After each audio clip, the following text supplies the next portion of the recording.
मैं स्टूडेंट्स को भी हमेशा यही चीज़ बोलता हूँ कि सबसे इम्पॉर्टेंट है सर कि एग्जाम की नीड को समझना कि हम किस एग्जाम को क्रैक कर रहे हैं।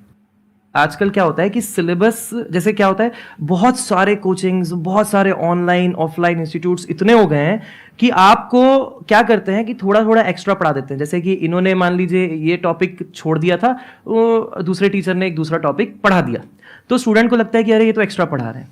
लेकिन आजकल क्या हो रहा है कि इस तरीके से क्या हो रहा है, एग्जाम क्लियर नहीं हो पा रहे हैं because there is information overdose. आपको एग्जाम की नीड को समझ के पिन पॉइंटेड स्टडी करनी है जो काम की। बिकॉज मैं आपको एक चीज बताता हूं कि एक एक व्यक्ति को एक एक सब्जेक्ट के एक एक टॉपिक में पीएचडी करने में 7 साल लग जाते हैं।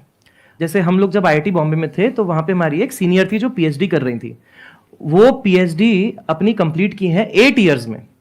उनका शादी हो गया, बेबी हो गया, सब हो गया, पीएचडी उसके बाद हुई कंप्लीट, वो भी एक टॉपिक में। तो इसीलिए हमें उस लेवल पे नहीं जाना है कि हम रिसर्च कर रहे हैं, हमें उस लेवल पे जाना है कि एग्जाम की नीड क्या है, उस नीड को टारगेट करें, पीवाईक्यूज को बार बार देखें, समझें और फिर ये देखें कि जो हम पढ़ रहे हैं वो पीवाईक्यूज से मैच हो रहा है कि नहीं हो रहा है, कहीं हम इधर उधर तो नहीं जा रहे हैं। क्योंकि आपको एक चीज बता देता हूं कि जिस भी एग्जाम को आप ले लो, गवर्नमेंट के जितने भी एग्जाम्स हैं, आप ये पाओगे कि ज्यादातर जो क्वेश्चन होते हैं वो पीवाईक्यूज से रिलेटेड होते हैं। मतलब एग्जैक्टली वो नहीं होगा तो उससे रिलेटेड होगा।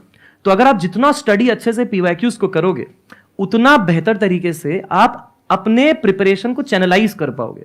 अदरवाइज दिक्कत ये हो जाएगी कि इधर उधर की चीजें जब करने में जाते हैं तो टाइम वेस्ट भी होता है और उसका रिसोर्स मटेरियल फिर खोजेंगे, फिर उसमें फिर टेस्ट वेस्ट देंगे, तो वो सब क्या करेगा, वो रैंक नहीं जनरेट कर पाएगा, वो वेस्टेज ऑफ टाइम है। ठीक है, तो ये बहुत इंपॉर्टेंट है, study the syllabus, study the PYQs before actually studying the subject.